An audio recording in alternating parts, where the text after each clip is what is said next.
Alors, nous allons abandonner la Première Guerre mondiale après cette première partie de notre émission. Yves Morel et Godefroy de Villefollet sont arrivés pour nous parler maintenant de l'école. Alors voilà deux auteurs qui publient aux éditions Dominique Martin-Morin un essai qui démarre sur un ton extrêmement vigoureux, puisque très son prometteur. un titre très prometteur, me dit Pierre Demeuse, qui a depuis longtemps des comptes à régler avec la République, autant que En je effet. sache. Ils veulent en finir, ces deux auteurs, avec l'école républicaine. Et alors là, j'avoue que voilà un propos qui peut paraître tout à fait excessif, tout à fait provocateur. Résolu en tout cas. Parce que l'école républicaine, aujourd'hui, dans l'acception générale de ce terme, de cette formule, c'est plutôt un petit peu le refuge vers lequel se tournent avec nostalgie tous ceux qui constatent la catastrophe scolaire que nous connaissons, qui s'est mise en place depuis des années, régulièrement vérifiée, on le sait, par les enquêtes internationales et puis par la simple constatation du bilan dans un certain nombre de domaines, notamment celui de l'expression française, celui de la culture générale, dans tout un ensemble de secteurs. Alors effectivement, les républicains, ce sont ceux qui s'opposent à ce qu'a été la dérive dite pédagogiste, qui est incarnée notamment par Monsieur Mérieux, grand inspirateur justement de toutes les réformes de l'école qui se sont succédées depuis des décennies, en aboutissant à chaque fois à des résultats de plus en plus catastrophiques, ce qui n'empêche pas de continuer d'ailleurs dans la même direction. Aller chercher la raison de tout cela. Eh bien, la raison de tout cela, justement, nos deux auteurs, ils pensent l'avoir trouvée.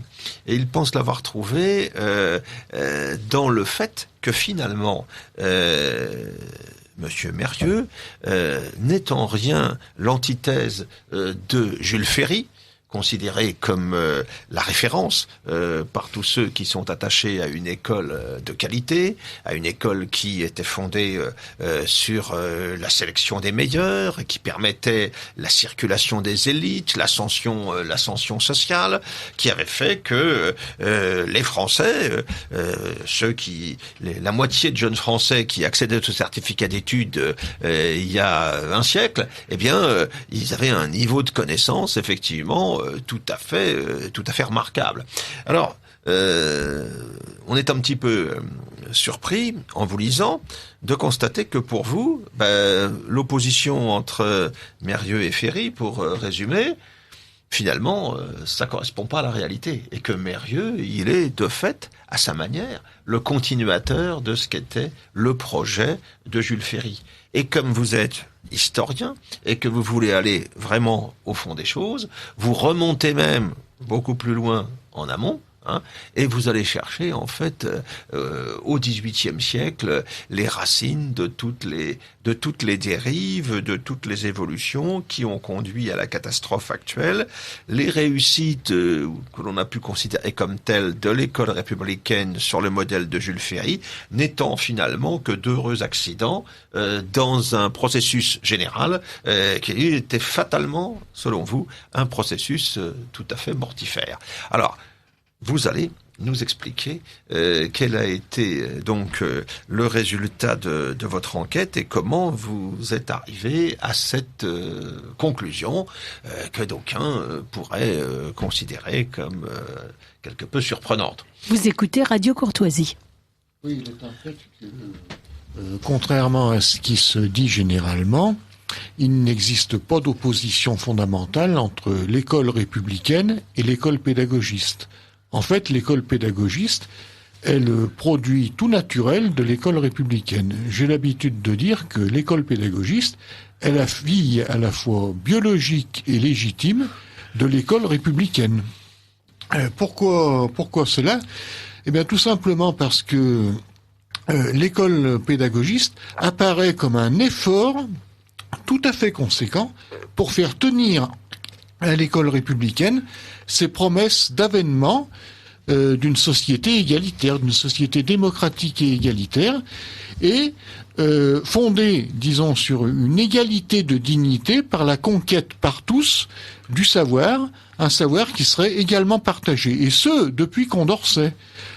Condorcet a, disons, a posé comme condition impérieuse à l'émancipation du genre humain et à la reconnaissance de la dignité de tout homme, l'instruction, la conquête du savoir, l'éducation, et par conséquent, il est à l'origine d'une tradition française, une tradition scolaire et intellectuelle française qui identifie la dignité à l'intelligence, l'intelligence à la connaissance au savoir académique et le savoir académique aux titres universitaires. Ce qui fait que les Français, par la suite, ont considéré l'école non seulement comme la condition impérieuse de leur promotion sociale, mais également comme la condition sine qua non de la reconnaissance de leur dignité d'homme. Et à l'école, ils ont eu rapidement l'impression de jouer non seulement leur avenir social, mais aussi tout bonnement leur simple dignité.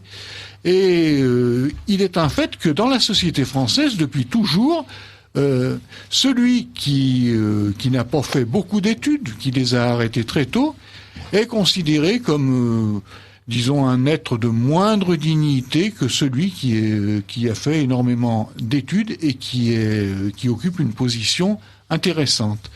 Donc, l'école française, l'école républicaine, est devenue le socle, disons, la clé de voûte de la République française, de l'idéal républicain et démocratique français. Et par conséquent, il n'est pas étonnant que la question scolaire ait siégé constamment au cœur du débat politique depuis le milieu du XIXe siècle et que on en soit venu à revendiquer toujours plus de démocratisation et d'égalité à l'école. Alors, au départ, il y avait la question pécuniaire. Seuls les enfants de notables pouvaient effectuer des études puisque le secondaire était payant. On a institué la gratuité, bon, mais ça ne suffit pas parce que on s'aperçoit que les enfants, les fils du peuple, installés sur les bancs des lycées et de l'université, n'arrivaient pas à ingurgiter l'enseignement académique, faute d'un héritage intellectuel et moral, faute d'une connivence propre aux notables.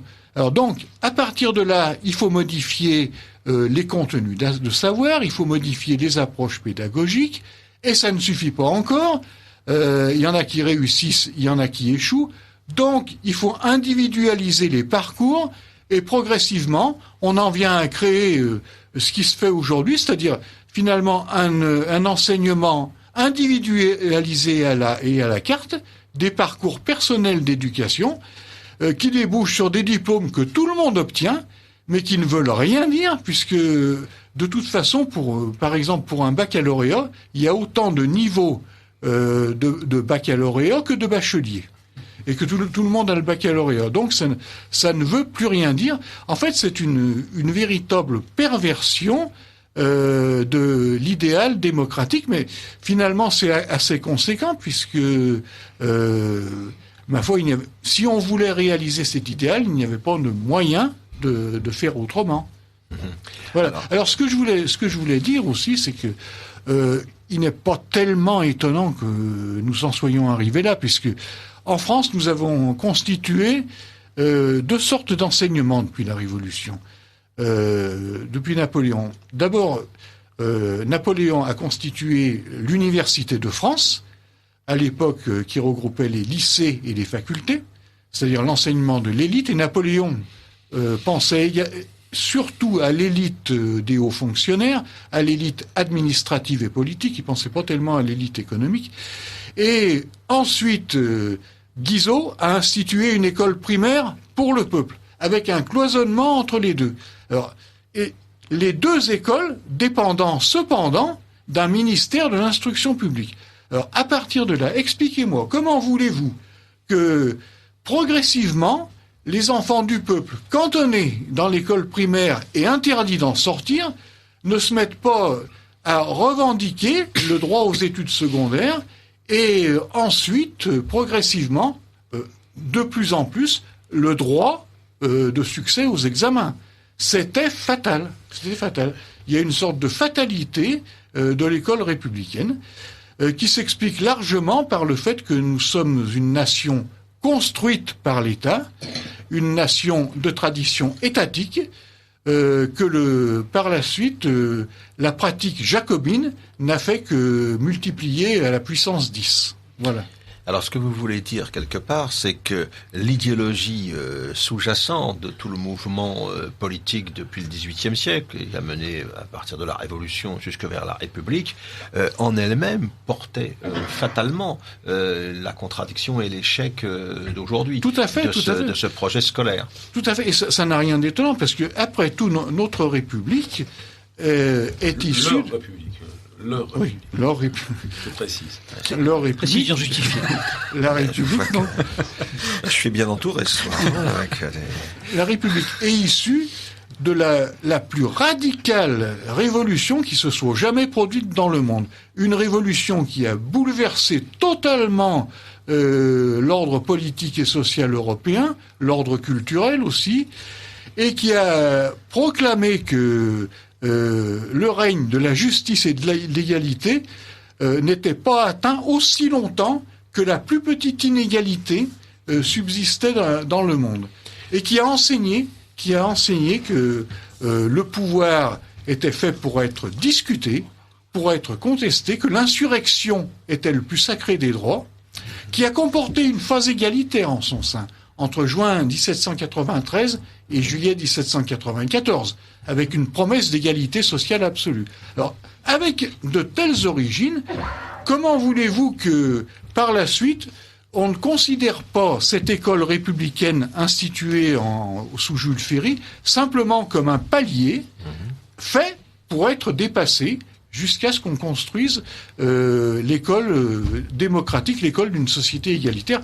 Et je ferai remarquer une chose, c'est que les pédagogistes, on les appelle comme ça, ne s'opposent pas, ne se présentent pas comme des ennemis de l'école républicaine. J'ai très bien connu Philippe Mérieux, j'ai été son élève, et je peux vous dire qu'il se présente lui-même comme héritier de l'école républicaine et comme un continuateur conséquent de Jules Ferry, poussant la logique ferriste jusqu'à son terme. Et je ferai remarquer, pour terminer, allez-y. Je m'excuse d'être un peu long, que Jules Ferry, lui-même, à l'époque où il était ministre de l'Instruction publique, dans les années 1880, Jules Ferry, préconisait de varier un peu l'enseignement magistral des instituteurs, et même des professeurs de lycée, par la pratique de travaux en groupe d'élèves et de travaux sur documents. Voilà. Jules Ferry, ancêtre de Mérieux, donc. Nous nous retrouvons dans quelques minutes après la coupure de 7h30. Chers auditeurs, nous allons donc poursuivre le commentaire de l'ouvrage d'Yves Morel et de Godefroy de Villefollet intitulé « En finir avec l'école républicaine ». Alors cette école républicaine, Yves Morel, si j'ai bien compris à travers vos propos, derrière tout cela, l'origine du mal, c'est le mythe égalitariste qui commande tout le projet social, politique, qui se met en place avec la Révolution française. Oui, tout à fait. C'est l'inspiration égalitariste de notre édifice républicain. Ce sont les principes égalitaristes qui sont, disons, le socle de notre République, qui expliquent justement que cette école qui en est le socle, qui en est le terreau, qui en est la matrice permanente, est fini par être une école à visée égalitaire, avec une pédagogie appropriée en ce sens. Oui, alors cet égalitarisme, c'est lui qui a conduit au nivellement par la base, qui est le moteur principal de l'évolution du système jusqu'à nos jours. Donc, oui, tout à fait. Vous savez, mais l'école pédagogiste représente un effort tout à fait conséquent pour faire tenir à l'école républicaine ses promesses égalitaires. Pierre Demeuse, je crois, voulait intervenir. Oui, je voudrais vous poser une question parce que j'ai apprécié j'ai beaucoup aimé votre raisonnement. Il y a une question quand même qui se pose. L'école républicaine au XIXe siècle, à l'époque de ce qu'on a appelé les hussards noirs, l'école républicaine voulait faire partager la connaissance par l'ensemble de l'humanité. Et cette connaissance, elle s'en voulait la dispensatrice. Les hussards noirs considéraient que le respect de la langue, de la concordance des temps, de la syntaxe, la connaissance mémorielle de la littérature, de Racine, de tous ces grands auteurs classiques, était une richesse qu'il fallait répandre. Alors moi, ce qui m'intéresserait, c'est que, grâce à votre érudition, vous focalisiez sur le moment où l'école va renoncer à transmettre cette connaissance qu'elle voulait faire partager à l'ensemble des Français pour se résigner à affadir la science, les connaissances transmises, réduire leur qualité afin de les rendre plus faciles à transmettre. En fin de compte, n'y a-t-il pas, de ce côté-là, une certaine déception, un renoncement à réaliser ces promesses dont vous parliez? Parce qu'enfin, la promesse, c'était pas de transmettre par l'égalité, dans l'égalité, une connaissance affadie, mais de transmettre une connaissance supérieure. Voilà. Alors, à quel moment et de quelle manière va-t-on faire passer cette mutation? Oui, on s'est aperçu qu'en fait, il ne suffisait pas d'ouvrir les lycées et les facultés aux enfants du peuple pour les mettre en situation d'acquérir une culture de type académique. Bon. Alors, puisque l'enseignement magistral ne passait pas, glissait sur ses élèves comme de l'eau sur des tuiles ou sur les plumes d'un canard, on a décidé, en conséquence, de modifier les méthodes pédagogiques et de faire en sorte que l'élève, à partir de l'étude de documents, et en se concertant avec ses camarades dans des groupes restreints, produise lui-même son savoir, finalement. Et ce n'était pas une si mauvaise idée que ça peut porter des fruits à certaines conditions. Et on a considéré, alors là, dans une perspective tout à fait égalitaire, que au fond, il n'y avait pas d'opposition entre l'ignorant et l'homme de savoir ou destiné à avoir un savoir. On a considéré, et Philippe Mérieux le dit dans Le choix d'éduquer, que tout individu, tout enfant, portait en lui, à l'état virtuel, le savoir de l'humanité, et qu'il suffisait, c'était un peu compliqué, mais la tâche de l'éducateur, qui devait être un pédagogue au sens grec du terme, un païdagogos, la tâche de l'éducateur devait être d'éveiller cette réminiscence de savoir, d'en faire prendre conscience à l'élève par la pratique d'une maïeutique de type socratique, et de l'amener à comprendre ce savoir qu'il possédait en lui, le retrouver et savoir finalement parvenir à l'exprimer. Mérieux dit très bien que à l'audition d'un morceau de musique, d'un beau morceau de musique qu'on ne comprend pas, à la vue, à la contemplation d'un tableau qu'on ignorait jusqu'à présent, on a l'impression de l'avoir toujours porté en soi. On a l'impression qu'il fait partie de notre patrimoine et que la tâche de l'éducateur, eh bien, c'est d'amener l'élève à prendre conscience de cette virtualité qu'il porte en lui et finalement, ainsi, à maîtriser le fait de savoir. Voilà. D'ailleurs, en somme, Mérieux, il fait un peu sien le fameux propos de Terence. Terence disait dans l'Antiquité, je suis homme et rien de ce qui est humain m'est étranger. Et ben ça, c'est un principe ça pourrait servir de principe au pédagogisme actuel. Les pédagogistes considèrent que nous portons tous en nous le savoir. C'est quelque chose qui ne nous est pas étranger.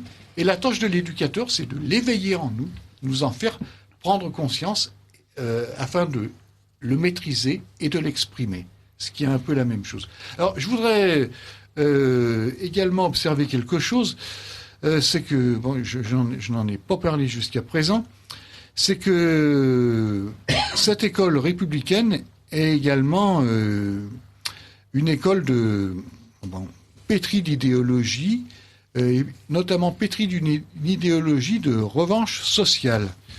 Bon, le problème de l'extension à tous de l'instruction, s'est posé à tous les pays développés à un moment ou à un autre, tous les pays d'Europe et aussi aux pays du Nouveau Monde, États-Unis et Canada. S'est posé également dans tous ces pays le problème de l'adaptation de l'école à l'évolution du monde, création d'enseignements techniques, d'enseignements scientifiques poussés, d'enseignements scientifiques appliqués, d'enseignements professionnels, commerciaux, etc. Et ainsi, la démocratisation de l'école dans tous ces pays s'est entendue comme un élargissement des domaines de l'école et un élargissement, une adaptation de l'école à la fois aux besoins nouveaux du monde moderne, en particulier de l'économie, et des aspirations des couches sociales qui accédaient à cette école. Mais en France, c'est pas la même chose. On a conçu la démocratisation comme l'accès, la distribution à tous d'un savoir qui était de nature aristocratique et qui était largement fondé sur les humanités et qui ressemblait tout à fait à la scolée grecque ou à l'osium latin. Et ça, on a conçu la démocratisation en France comme une sorte de revanche sociale qui aurait fait de tout un chacun, qui aurait fait de l'enfant du peuple un aristocrate potentiel grâce à l'ingestion d'une culture académique. Et à partir de là, ça ne peut pas marcher. C'était magnifique. C'était magnifique. Oui, mais c'était complètement irréaliste parce que cet enseignement académique est in essentia aristocratique. Il est élitiste par nature. Et étendu à tous, il ne peut être qu'abattardi. Bien entendu. Rappelons quand même que quelques chiffres quand même. En 1910, 1% de la population accède au niveau du bac. En 1950, seulement 20%. Moi, quand j'ai appris récemment que ma mère avait eu la moitié du bac, je la prends maintenant pour une héroïne. Bon, c'était déjà fait depuis longtemps, mais là, la moitié du bac, bravo. Parce qu'il y avait deux parties au baccalauréat. Il y avait deux parties voilà, exactement. Il faut le rappeler, fin de première et fin de terminale. Voilà, exactement. Avoir la moitié, déjà, c'était excellent. Bon, mon beau-père, par contre, a eu son bac en 1950 à l'âge de 16 ans. Alors là, c'est plus c'était un dieu, carrément. Bon, bref. Mais aujourd'hui, on parle d'autre chose. Là. On parle des assignats, on parle de la fausse monnaie, quoi. Voilà, bon, bref. Et puis rappelons aussi le désastre issu du pédagogisme, mais bon, de la République, parce que je vous rappelle quand même, je sais pas si vous êtes au courant. Parce que moi, vous voyez, dans ce livre-là, c'est moi qui ai donné l'idée à Yves Morel d'écrire ce livre avec moi en disant, tu as écrit un livre qui a été lu par des spécialistes, Je connais un de mes amis j'ai un ami très sympathique et très intelligent, diplômé de la Sorbonne, qui est actuellement principal de collège, qui a lu le livre de Morel, qui s'appelle toujours d'ailleurs la fatale perversion du système scolaire français. Je lui ai prêté, il m'a dit, c'est dur à lire. Bon, en vérité, c'est pas plus dur qu'autre chose, mais bon, il faut quand même s'y mettre, quoi. Et je lui ai dit, écoute, ce qu'on va faire, c'est qu'on va faire un livre simplifié, plus clair encore. Voilà. Moi, finalement, dans cette histoire, je suis le polémiste de service, vous voyez. Bon, donc rappelons quelques chiffres aussi. Dans les années 50, encore une fois, 29% des élèves des grandes écoles, très grandes écoles, étaient issus de milieux ouvriers ou employés. Aujourd'hui, c'est 9%. Vous voyez, c'est un désastre total. C'est un désastre total. Voilà. Mais c'est un désastre aussi parce qu'on a péché dans plein irréalisme, quoi. Donner une culture aristocratique, c'est beau sur le papier, mais c'est totalement infaisable pour la majorité, enfin pour la population. C'est une évidence. Et heureusement d'ailleurs, parce qu'on a besoin de bouchers, on a besoin de boulangers, on a besoin évidemment. et on s'étonne toujours, parce que attention, c'est très marrant ça aussi. C'est très amusant aussi. Quand on lit Gustave Le Bon, qui a écrit un livre Psychologie de l'éducation. Il a écrit son livre à partir d'une étude parlementaire. Vous voyez, une grande enquête parlementaire sur l'école. Et de quoi se plaint-on en 1902 ? Eh bien, on se plaint de la désaffection radicale des Français pour les métiers manuels. Je vous le donne en mille. Les métiers manuels. On dirait que c'est nouveau. Oui, aujourd'hui, les métiers manuels. Mais c'est pas aujourd'hui, c'est depuis toujours. Vous voyez ? Alors je vous rappelle, oui, aussi, ce que je voulais dire aussi, c'est que, ou alors quelque chose m'a échappé, j'ai peut-être loupé une marche, mais nous vivons bien dans la 5e République. Parce qu'on dit toujours l'école républicaine, mais l'école de la République, c'est notre école actuellement. Et Morel a raison de dire, mais tout ça, il y a une logique implacable. Et Mérieux, le redoutable Mérieux, il connaît mieux Ferry que les autres. Et le problème aujourd'hui aussi, c'est que nous devons choisir entre la gauche jacobine, représentée par un Brigelli, au demeurant très courageux et très sympathique et très intelligent, et la gauche libertaire chez Mérieux. Voilà où on en est aujourd'hui politiquement, parce que effectivement, consacrer une émission à notre livre à la suite de Verdun, vous avez bien compris que la guerre scolaire n'est pas terminée. Enfin, nous, en tous les cas, pour nous, elle n'est pas terminée. Et on voudrait la gagner. La révolution n'est pas terminée. Et la révolution n'est pas terminée. Joseph de Metz l'avait bien vu dès le début. Oui. Voilà. Donc l'école républicaine, et Péillon l'a très bien compris. Péillon a très bien dit, il a tout compris à la République. Les enfants n'appartiennent pas à leur famille, mais à l'État. Exactement. Faut le dire. Quand on a compris que la République, elle est là pour créer des citoyens, eh ben on a compris ce que était l'école républicaine. Par contre, ce qu'on oublie aussi, on commet des erreurs. Par exemple, on confond la question du réchauffement climatique à cause humaine, qui se révèle de plus en plus comme étant une imposture globaliste, et on confond toujours ce réchauffement climatique avec la lutte nécessaire contre la pollution. Eh bien, c'est exactement pareil pour l'école républicaine. On confond l'école républicaine avec l'existence possible et acceptable d'une école publique. On peut concevoir une école publique qui n'est pas l'esprit de la République, mais une école publique qui s'adresse à des gens qui ont fait le choix d'une école gratuite pour leurs enfants, pour des raisons philosophiques ou autres. Vous voyez ? Donc on est constamment dans l'ignorance, grosso modo. Et la plus grande ignorance, vous la connaissez tous, c'est la droite, qui sert la soupe en permanence à l'école républicaine, donc à Jules Ferry et ses copains, qui est incapable de produire une pensée propre. Elle devrait relire ou lire le livre de Morel consacré à Pétain et le régime de Vichy, Pétain et l'école, qui montre bien l'effervescence intellectuelle des années 30 de la droite, ou qui d'ailleurs connaît une unanimité concernant l'école, et qui bien sûr rejette totalement l'école républicaine, pour imaginer plein de choses qui vont déboucher sur l'école des Roches, par exemple, qui est un exemple bien connu, qui est une vraie réussite. Voilà. Cette droite-là est paresseuse. C'est paresseuse. Et je voudrais citer quand même, pour illustrer mon propos, pour vous montrer qu'elle n'est pas paresseuse seulement dans ce domaine-là, parce qu'elle est incohérente, paresseuse, etc., c'est Alain de Benoît, dans le dernier numéro d'Éléments, qui dit la chose suivante, concernant la droite, parce qu'il a consacré un dossier sur la droite face au poison libéral, estimant à juste titre que la société précède les individus, Elle est venue à adhérer à un système dont l'un des postulats est qu'une société peut fonctionner en associant des individus uniquement liés par le contrat juridique et l'échange marchand. Il lui arrive de vanter le bien commun, mais elle adhère à une idéologie qui ne veut connaître que des individus indépendants, c'est-à-dire une société atomisée. Elle se dit parfois opposée à la modernité, mais elle continue de soutenir le système le plus modernisateur qui ait jamais existé, le capitalisme. Volontiers spiritualiste, elle ne trouve rien à redire à la logique matérialiste de l'intérêt et du profit.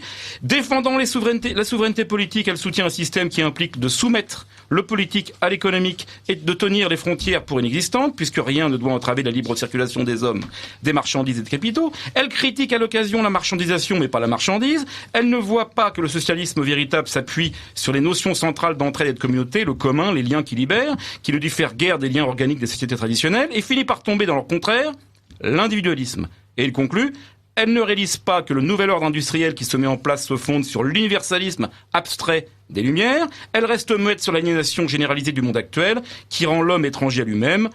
Il n'y a décidément rien à attendre de ces droites-là. Eh ben, tout est dit. On peut l'appliquer à la République. Elle n'a rien compris, comme d'habitude. Voyez-vous ? Et je finirai là-dessus. Rappelez-vous cette enquête de Jean Madiran dans Itinéraire, qui avait demandé l'avis de tous les grands partis de l'époque, le CNI, le RPR, pas le Front National, mais le Front National, quelle était leur vision de l'école. Ils proposaient quoi tous ? Le RPR toujours aussi trouillard, on verra un peu, mais c'est intéressant. La question la solution du chèque éducation, qui donne la liberté de choix aux familles, etc. Tout ça a disparu. Si vous consultez le programme du Front National, il n'y a plus rien sur le chèque éducation. Plus rien. C'est plus ce que c'est. Il n'y a plus que Villiers, qui se présente pas, bien entendu, qui abandonne la politique, où il y a encore au MPF et un peu au CNI cette idée de chèque éducation qui rendrait la liberté de choix aux familles. T'as choisi l'école publique, bah tu vas à l'école publique. T'as choisi l'école privée, tu vas à l'école privée. Sur la même ligne. Cela dit, l'école privée, il y a des écoles privées de grande qualité, mais il y a aussi des écoles privées. Mais il y a des écoles privées qui ne sont rien d'autre que la copie conforme de l'école publique. Aussi, car depuis la réforme de l'enseignement privé, les écoles sous contrat sont tenues d'appliquer exactement les mêmes programmes et quelquefois pire que l'enseignement public. Quelquefois, c'est la loi de Bray. Et ce que l'on constate, c'est que l'école privée aujourd'hui fait du zèle pour appliquer la réforme Vallaud-Belkacem. Bien sûr, la réaction, ça renacle dans le public. Le privé contractuel, ce n'est jamais qu'une province périphérique de l'éducation nationale. Exactement. Avec en plus une suggestion financière. Oui, c'est tout à fait. Qui les rend peu si vous voulez, en Évidemment. termes politiques, c'est ce qu'autrefois on appelait la marche d'un empire. Les marches d'un empire, voilà, c'est une province périphérique, c'est un protectorat de l'éducation nationale, c'est tout. Mais il ne faut pas considérer l'école, le privé sous contrat, le privé contractuel, comme faisant partie du privé. En fait, c'est une avec en dépendance. plus, dans le privé contractuel, un manque de liberté des professeurs. Et quelquefois, moi j'ai connu dans l'enseignement public des professeurs qui avaient encore leur liberté, qui étaient capables d'être de vrais maîtres. Et dans l'enseignement privé, ils ne pourraient pas s'exprimer avec la même liberté. Exemple. Philippe Conrad, par exemple, bien sûr. Professeur d'histoire. Je voudrais en revenir, à ce besoin d'éclaircissement des données, parce que concernant ce débat scolaire, on mélange toujours tout, on mélange tous les repères, tous les paramètres. Par exemple, Ramayad, dans un ouvrage complètement inepte dont je ne me rappelle plus le nom, plaidoyer pour une instruction publique, une rééducation nationale, quelque chose comme ça, oppose sous la Révolution l'idéal républicain, l'idéal d'éducation républicaine de Condorcet, fondé sur le savoir, selon elle, et celui de Lepelletier de Saint-Fargeau, des écoles casernes constituées pour former des citoyens élevés à la spartiate dans l'esprit de la République et soustraits à leur famille. Or, elle ignore totalement l'histoire de la Révolution française. Elle a beau avoir fait Sciences Po, Elle n'a pas dû écrire le bouquin non plus. C'est pas un critère. Oui.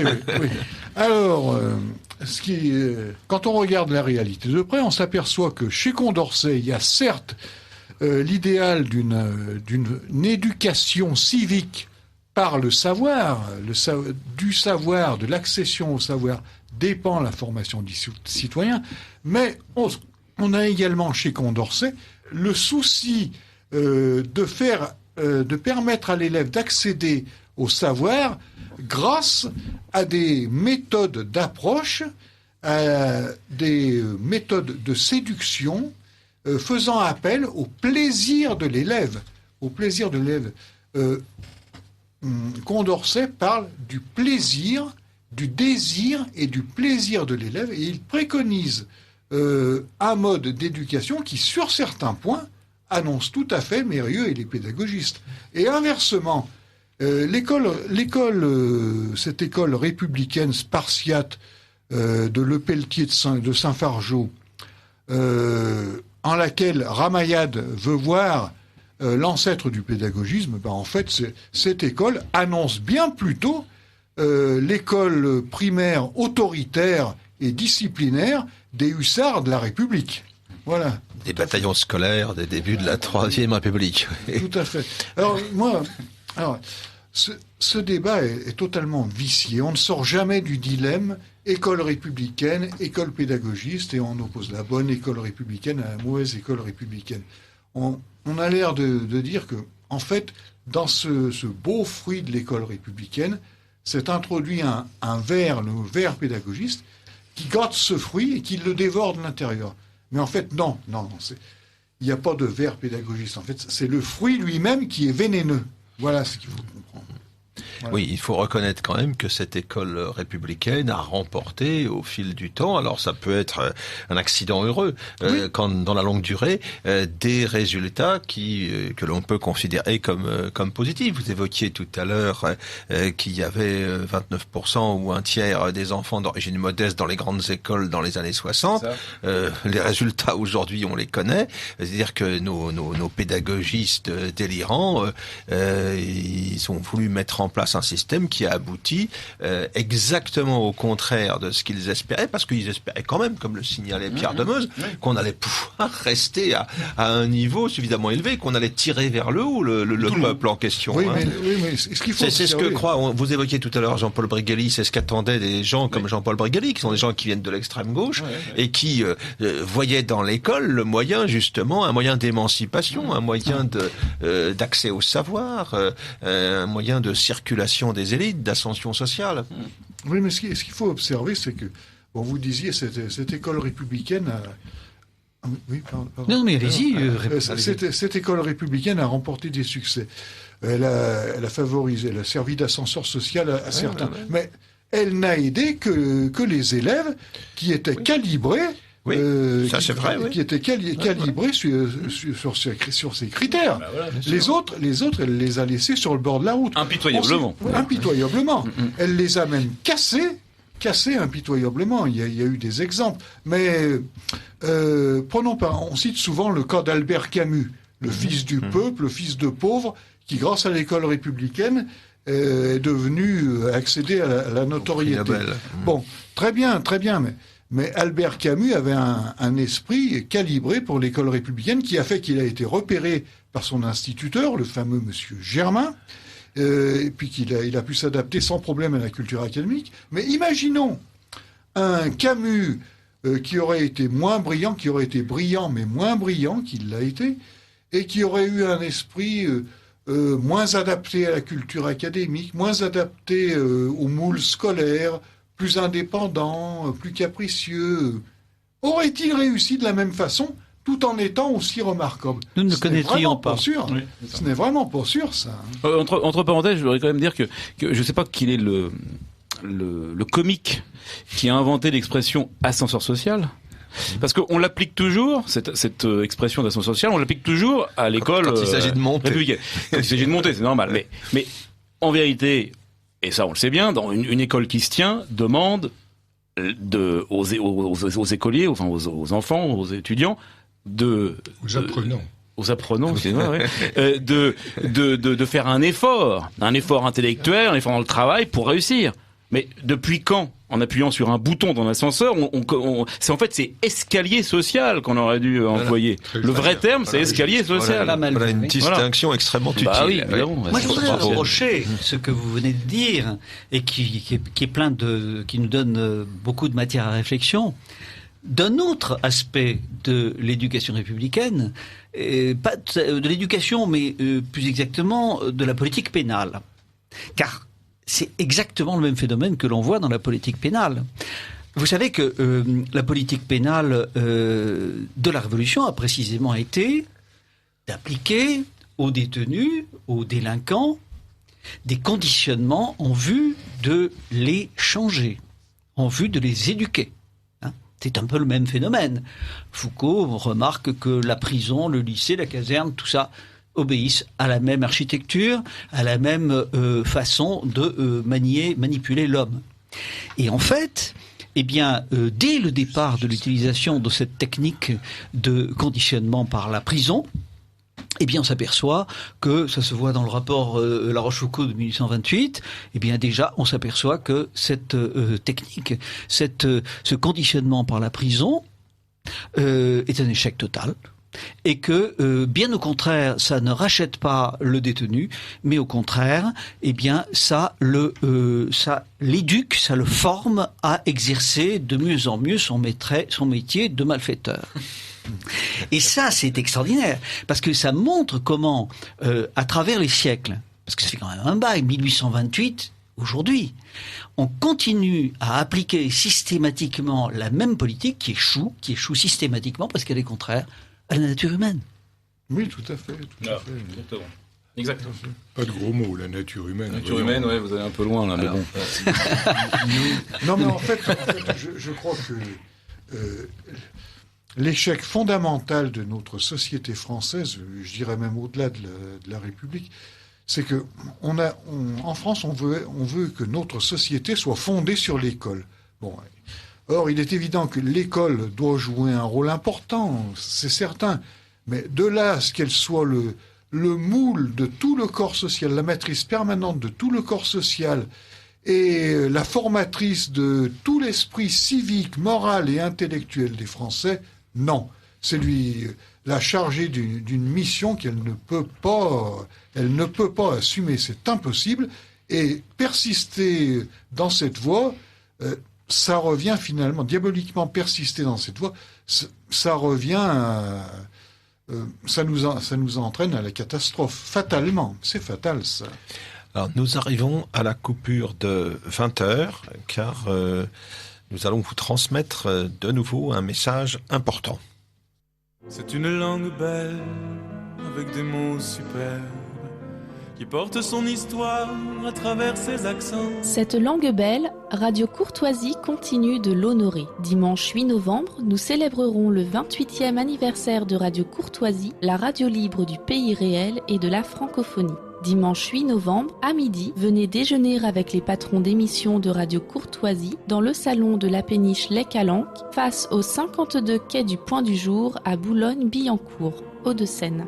Le prix Jean Ferré 2015 sera décerné, à l'issue du repas, à la personnalité qui a, selon les auditeurs de Radio Courtoisie, le mieux servi la langue française durant les 3 dernières années.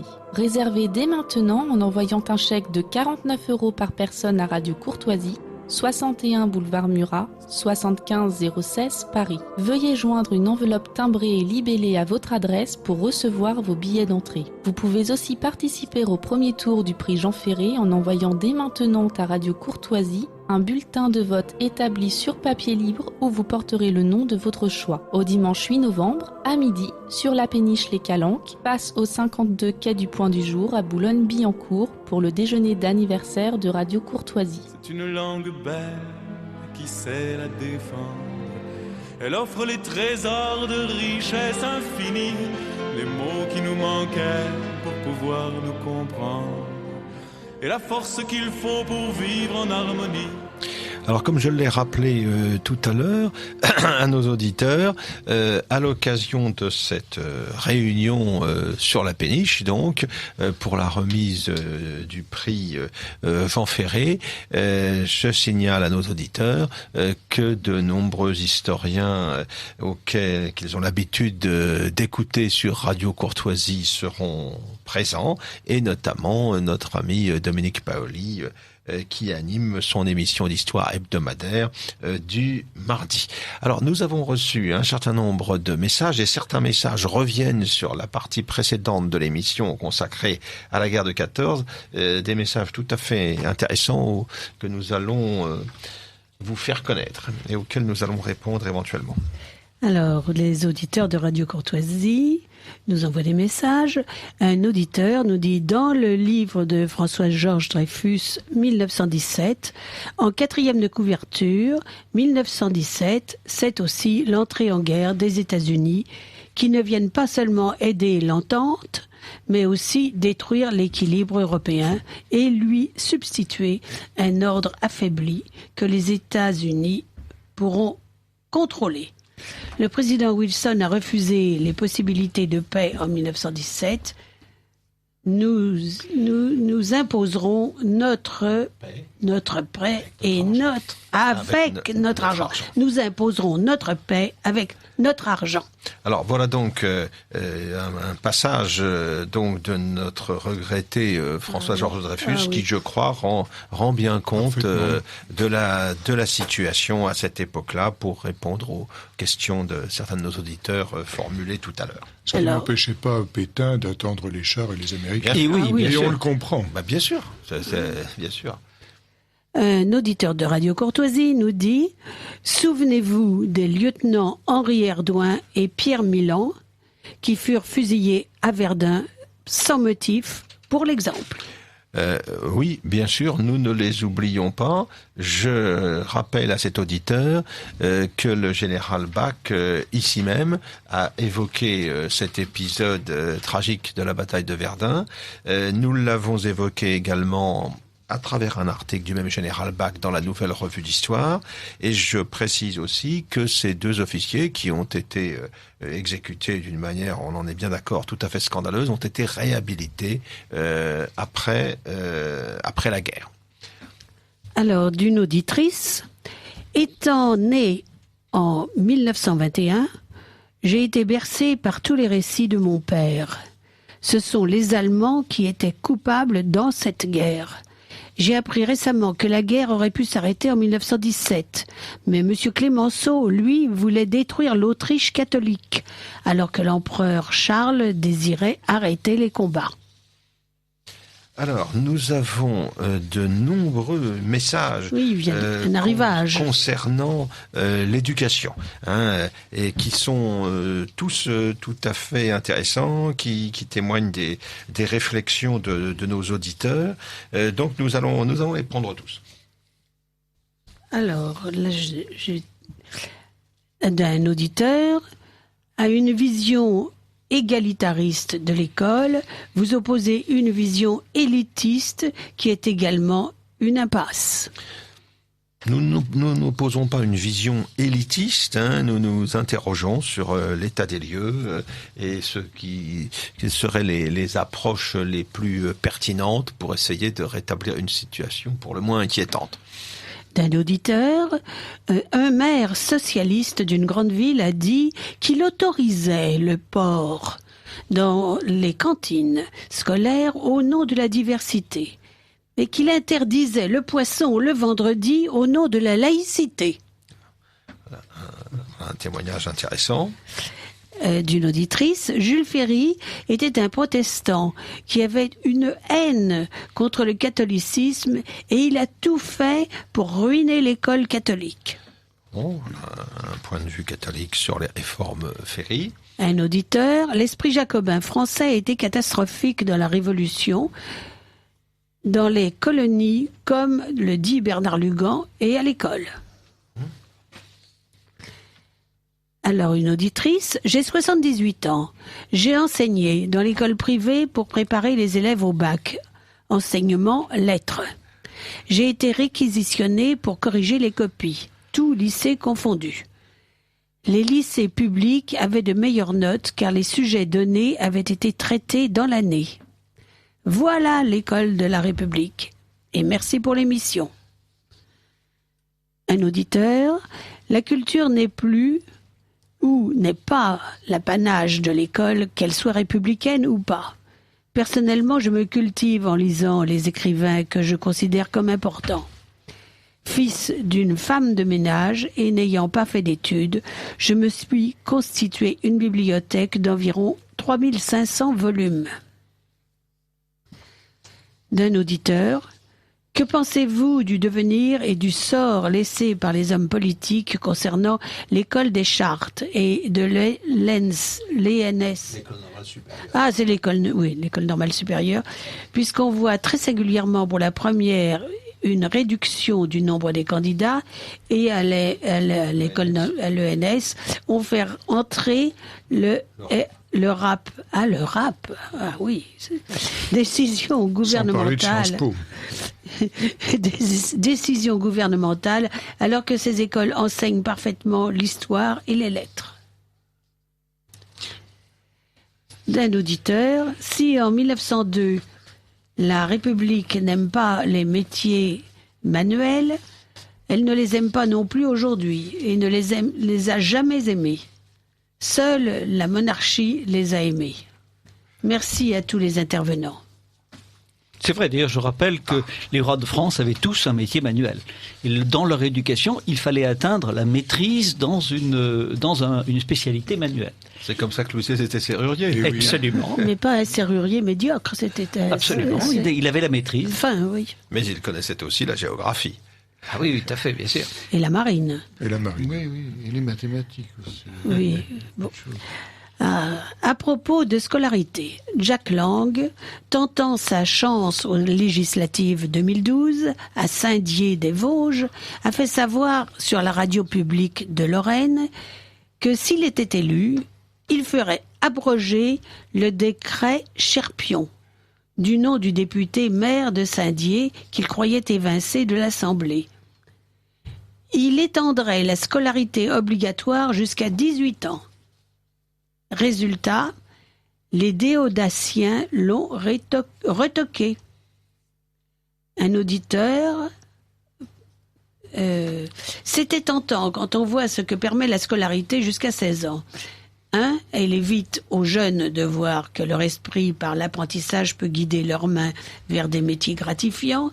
Et 2, elle fournit 2 classes d'âge de réserve de chair à manif. Naïve et docile pour les mots d'ordre au printemps venant d'inspirateurs à l'abri des risques et du besoin. Et les cours manqués n'impactent jamais les résultats du bac. Deuxième tour. Je ne comprends pas là, Cherpion. Oui, c'est parce que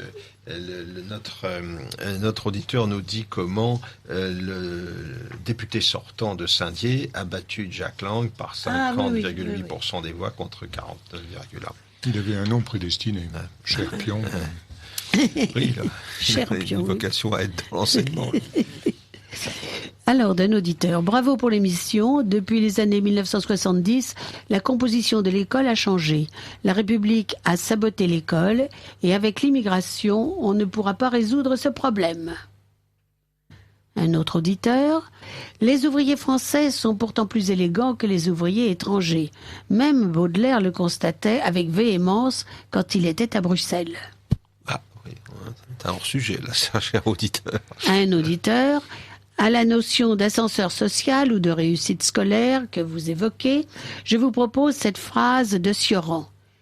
Toute réussite est funeste dans quelque domaine que ce soit. Oui, on sait que Sioran aimait manier le paradoxe provocateur. Alors, un dernier message pour l'instant. Bonsoir à tous. Bonsoir, Monsieur Tuberge. Je vous entends avec plaisir. Nous nous sommes rencontrés, nous nous sommes parlé au téléphone. Je confirme que j'ai votre livre sur les 300 jours et un autre que vous m'avez envoyé. Cette émission me donne l'occasion de vous dire bonsoir sans oublier Philippe Conrad et les autres. Cordialement, un fidèle auditeur. Et merci, cher ami lecteur. Voilà.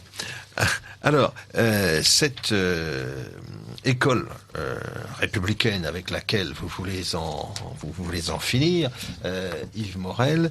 Vous avez traqué donc les origines de toute cette dérive jusque dans l'ère des Lumières pour désigner le mythe fondateur égalitariste comme à l'origine de tout le mal en quelque sorte. Mais vous nous proposez à la fin de votre ouvrage, dans la dernière partie, un certain nombre de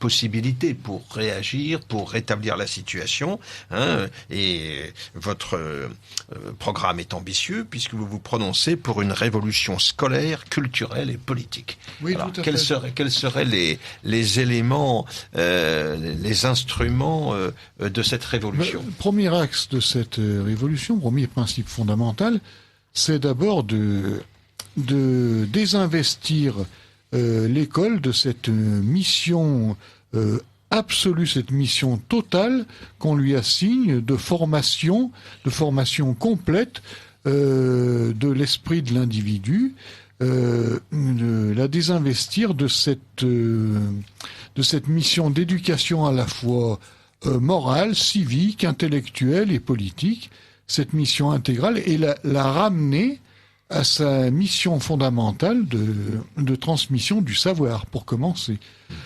Éducation, d'accord, mais éducation conjointement avec la famille, d'abord, et puis surtout transmission des savoirs.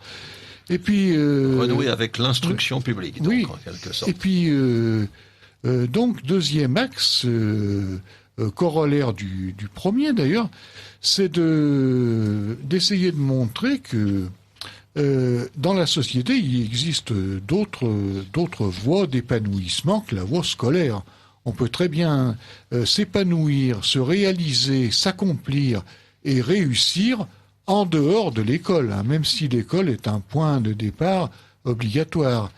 Et donc valoriser, essayer de mettre en valeur ces divers autres modes d'accomplissement, que ce soit dans l'ordre économique, professionnel, artistique, ou ce que vous voudrez. L'apprentissage, par exemple. Oui, l'apprentissage, oui. Voilà donc. Et puis aussi,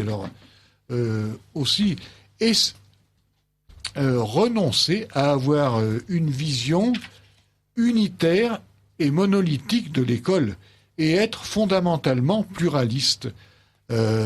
Admettre qu'à côté du système public d'éducation, il puisse y avoir un vaste réseau d'écoles privées très différentes les unes des autres, avec des objectifs et des méthodes d'enseignement et d'éducation eux aussi très différents, et ne pas vouloir instituer un modèle unique comme on l'a fait jusqu'à présent, que ce soit le modèle républicain ou le modèle pédagogiste.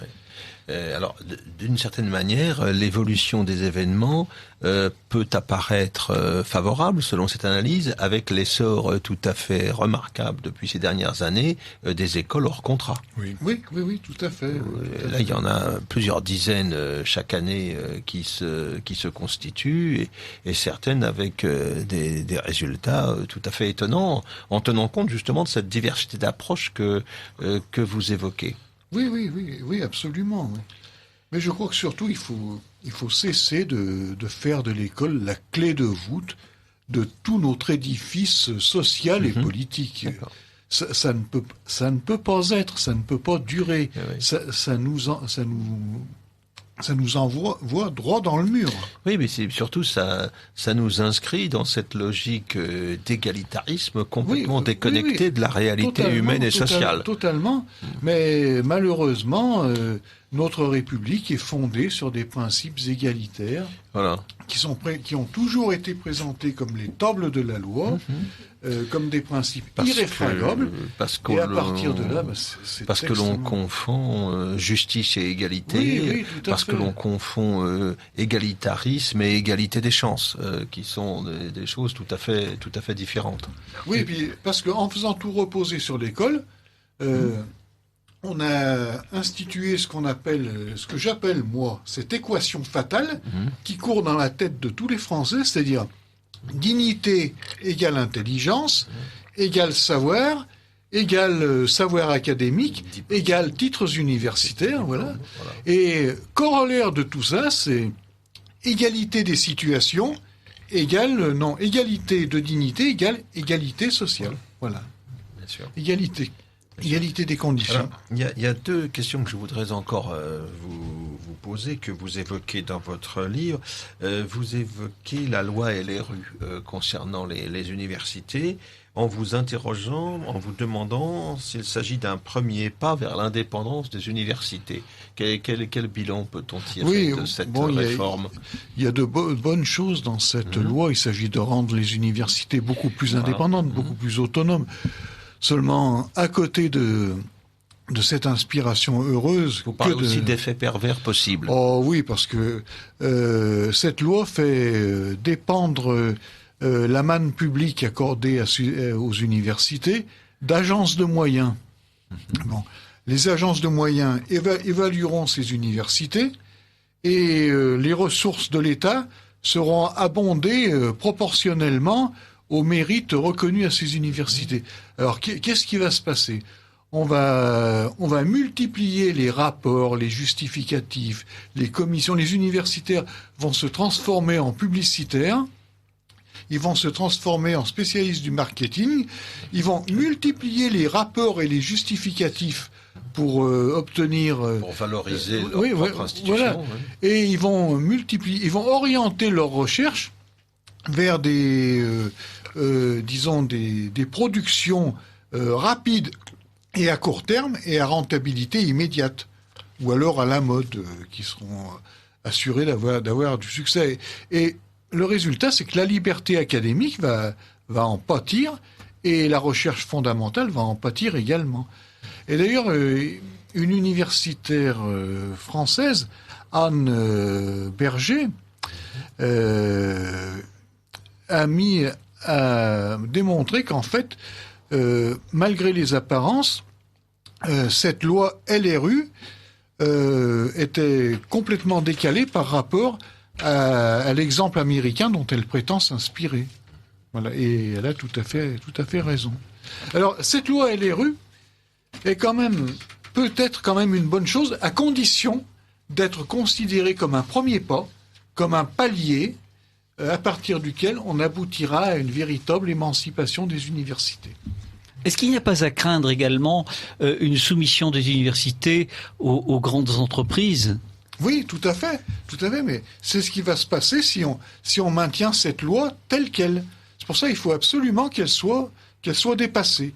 Il faut que ce soit un premier stade, parce qu'on ne peut pas faire autrement, et après, il faut libérer totalement les universités. Voilà ce que je... Voire à des nations étrangères qui les financent. Aucun rapport avec certaines universités parisiennes. Qui a fait parler d'elle récemment de à l'Est propos de du Paris, Qatar. oui, de l'Est de Paris, tout à fait. Une question, vous créditez toujours notre République, qui n'est pas notre République pour certains d'entre nous, d'intention pure, à savoir globalement l'école serait là pour favoriser l'émergence d'un citoyen plus épanoui, plus heureux, plus intelligent, plus cultivé. Sommes-nous bien sûrs que ce soit ce but que l'école poursuit ?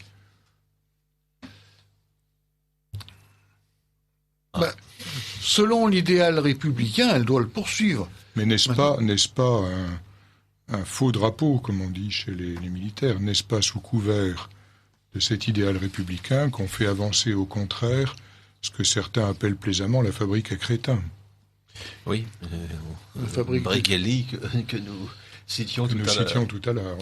Ouais. En clair, n'y a-t-il pas une offensive concertée, voulue, préméditée à défaut d'être avouée, pour répandre également l'obscurantisme, la docilité, le panurgisme? C'est le propre de notre idéal républicain, c'est que les intentions de départ sont pures, mais les principes auxquels elles donnent lieu sont déjà pervers, et les pratiques sont totalement partisanes. Vous avez très bien mis tout à l'heure en évidence, j'ai trouvé le lien qui existe entre cette conception-là et une conception de l'homme. Parce que fondamentalement, c'est autour de la conception de l'homme de la transcendance de l'homme, éventuellement, que devrait s'articuler. Oui, tout ça. alors là, un des grands torts de cette école républicaine, enfin, un des grands torts d'ailleurs de la République, hein, depuis la Révolution, et depuis le siècle des Lumières, c'est d'identifier l'homme à la raison. D'estimer qu'un homme ne vaut que par sa raison, parce que la raison est censée être ce qu'il y a d'universel en l'homme. Nous avons tous une raison qui participe de la grande raison universelle. La dignité, c'est la raison. La dignité, c'est la raison. La raison, c'est l'intelligence. L'intelligence, c'est le savoir académique. Et le savoir académique, c'est les titres universitaires. Alors, on a une boucle infernale. Là. Mais est-ce que ça ne remonte pas à Descartes, ça? Oui. Descartes est un précurseur. L'origine, c'est ça. Oui, il y a tout un réductionnisme qui s'est progressivement établi, qui ne rend pas compte de la réalité humaine. Hein. Moi, je voudrais reprendre en écho ce que disait Jean-Pierre Turberg il y a un instant. Moi, je m'interroge aussi pour savoir s'il n'y a pas une volonté, quelque part, qui intéresse une certaine catégorie de la population, de crétinisation de masse. Hein.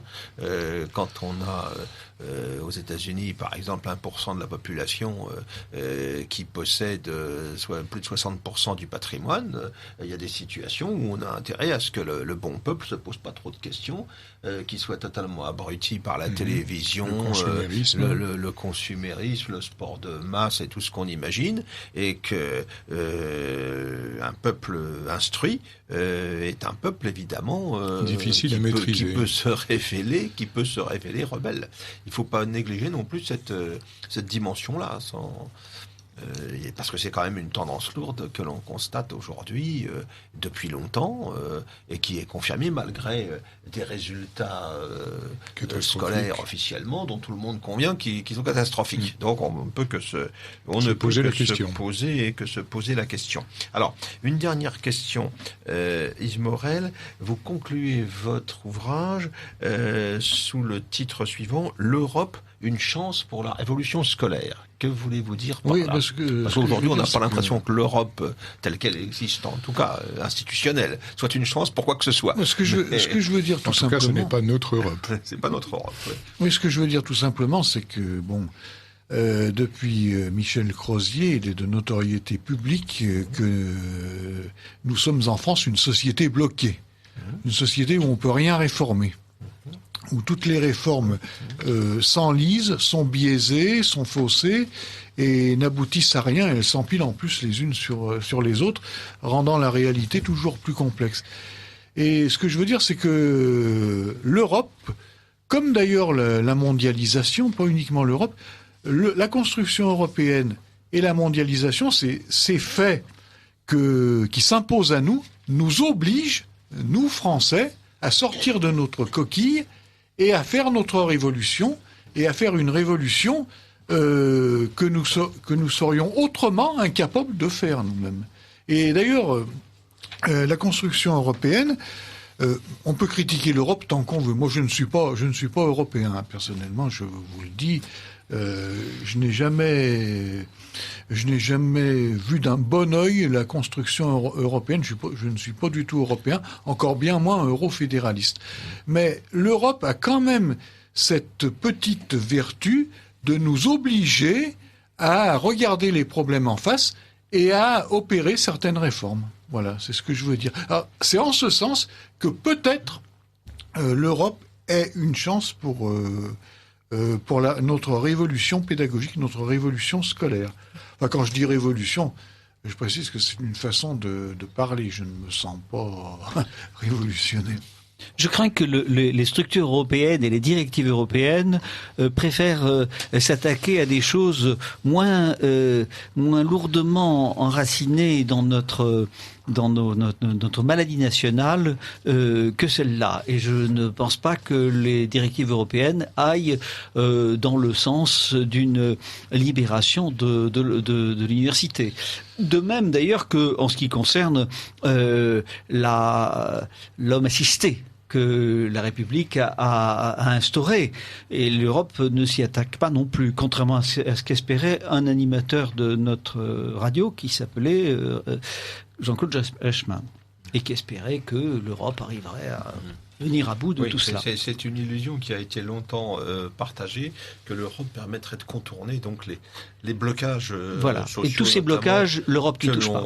Que l'on constatait en France, mais effectivement, on attend toujours les résultats.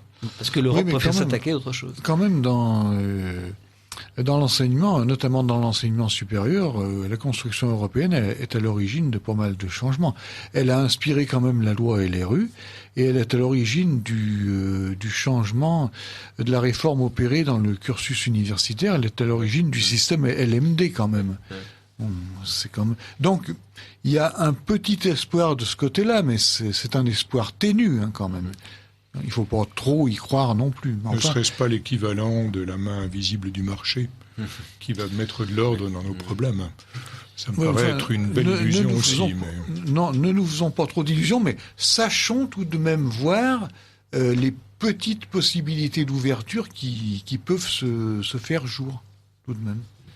Bien sûr. Alors, nous avons de nouveaux messages. Alors, c'est un auditeur qui nous dit « Jules Ferry n'était pas protestant. C'était sa femme et le directeur de cabinet Ferdinand Buisson. » Précision. Merci, cher auditeur, de cette précision. Et puis, alors là, c'est un auditeur. « Bonsoir et merci pour ces réflexions sensées. Le constat de l'échec de l'école républicaine est effectivement édifiant. La suppression de la bourse au mérite pour les bacheliers ayant obtenu la mention très bien ou les félicitations du jury au baccalauréat va dans le sens d'une baisse du niveau général de l'instruction et des apprenants. L'élite est réservée aux instituts d'études politiques où les étudiants sont formés à être des machines à concours. Bien à vous. Voilà. Alors nous avons un dernier message, dernier message un peu ironique d'un de nos auditeurs. Alors à propos de l'ascenseur social, la situation actuelle, ne faudrait-il pas proposer de la part de nos gouvernants, l'idée hautement technique et ludique du toboggan social. Il s'agit là d'une chute inévitable. Le toboggan irréversible et le toboggan implique une dérive ludique chez les apprenants, entre guillemets. Voilà. Bon, voilà donc les réflexions que pouvait nous inspirer l'ouvrage d'Yves Morel.